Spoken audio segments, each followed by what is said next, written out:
একটি ছোট গ্রামে থাকতো একজন গরিব মুসলমান। তার নাম ছিল ইয়াকুব। সে খুবই সৎ মানুষ ছিল। 5 ওয়াক্ত নামাজ পড়তো, কখনো হারাম পথে চলতো না।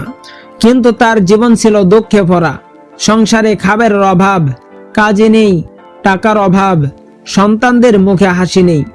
তবুও ইয়াকুব কখনো অভিযোগ করতো না। সে শুধু বলতো, হাসবিয়াল্লাহ লা ইলাহা ইল্লা হুয়া, অর্থাৎ আল্লাহই আমার জন্য যথেষ্ট। একদিন হঠাৎ তার ছোট ছেলে মারাত্মক অসুস্থ হয়ে পড়ে। জ্বর বাড়তে থাকে, শিশুটি কাটতে থাকে। ডাক্তারের কাছে নেওয়ার মতো টাকাও ইয়াকুবের কাছে ছিল না। তার স্ত্রী কান্না করে বলল, কারো কাছে একটু সাহায্য চাও। ইয়াকুব শান্ত কণ্ঠে বলল, আমি মানুষের কাছে হাত পাতব না, আমি শুধু আল্লাহর কাছেই চাইব।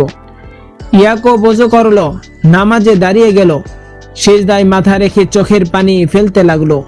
সে বলল, হে আল্লাহ, তুমি ছাড়া আমার কেউ নেই। তুমি যদি সাহায্য না করো, আমি সম্পূর্ণ অসহায়।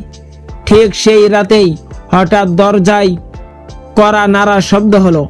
ইয়াকুব দরজা খুলে দেখলো একজন অচেনা লোক দাঁড়িয়ে আছে। লোকটি বলল, ভাই, এইটা আল্লাহ আপনার জন্য পাঠিয়েছেন। লোকটি একটি ব্যাগ দিয়ে চলে গেল। ইয়াকুব ব্যাগ খুলে দেখলো ভেতরে টাকা, ওষুধ আর খাবার। ইয়াকুব আর নিজেকে ধরে রাখতে পারল না। সে কান্নায় ভেঙে পড়ে সে আল্লাহর শুকরিয়া আদায় করতে লাগলো। সে বুঝে গেল আল্লাহ কখনো তার বান্দাকে একা রাখেন না। এই গল্প আমাদের বড় একটি শিক্ষা দেয়।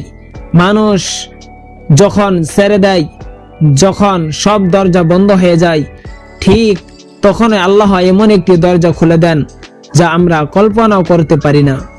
আল্লাহ কোরআনে বলেছেন, নিশ্চয়ই কষ্টের পরেই স্বস্তি রয়েছে। আপনি যদি আজ দুঃখ থাকেন, মনে রাখবেন আল্লাহ আপনার অবস্থান জানেন। আপনার চোখের পানিরও মূল্য আল্লাহর কাছে আছে। আল্লাহর উপর ভরসা রাখুন, তিনি অবশ্যই সাহায্য করবেন।